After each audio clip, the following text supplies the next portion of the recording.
Bulletin की शुरुआत करेंगे देश और दुनिया की तमाम छोटी बड़ी खबरों के साथ। खबर इजराइल से। इजराइल हमास जंग का 11वां दिन है आज, और वहीं गाजा 24 घंटे में 254 लोगों की मौत को देख चुका है।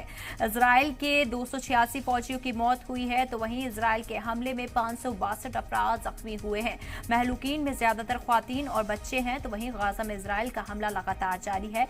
हमास को खत्म करना होगा, नेतन्याहू ने कहा।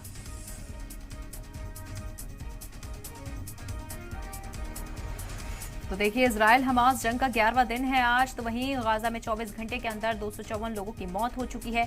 इजराइल के 286 फौजियों की मौत हुई है, तो वहीं इजराइल के हमले में 562 अफराद जख्मी हुए हैं।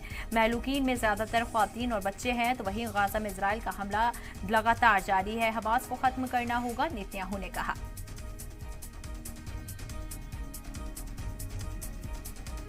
इजराइल हमास जंग का 11वां दिन। गाजा में 24 घंटे में 254 लोगों की मौत हो चुकी है। इजराइल के 286 फौजियों की मौत हुई है, तो वहीं इजराइल के हमले में 562 अफराद जख्मी हुए हैं। महलूकीन में ज्यादातर ख्वातीन और बच्चे हैं, तो वहीं गाजा में इजराइल का हमला लगातार जारी है। हमास को खत्म करना होगा, नेतन्याहू ने कहा।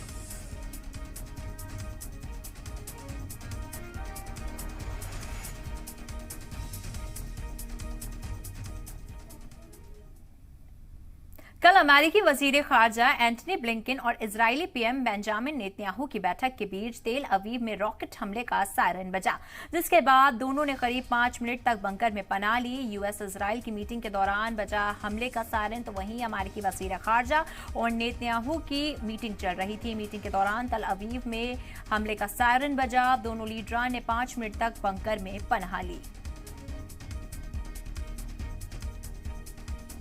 तो देखिए, कल अमेरिकी वजीर खारजा एंटनी ब्लिंकन और इजरायली पीएम बेंजामिन नेतन्याहू की बैठक के बीच तेल अवीव में रॉकेट हमले का सायरन बजा, जिसके बाद दोनों ने करीब 5 मिनट तक बंकर में पनाह ली। यूएस इजरायल की मीटिंग के दौरान बजा, तो वहीं हमले का सायरन अमेरिकी वजीर खारजा और नेतन्याहू की मीटिंग में चला। तो वहीं आपको बता दें, मीटिंग के दौरान तल अवीव में हमले का सायरन बजा। दोनों लीडरान ने 5 मिनट तक बंकर में पनाह ली।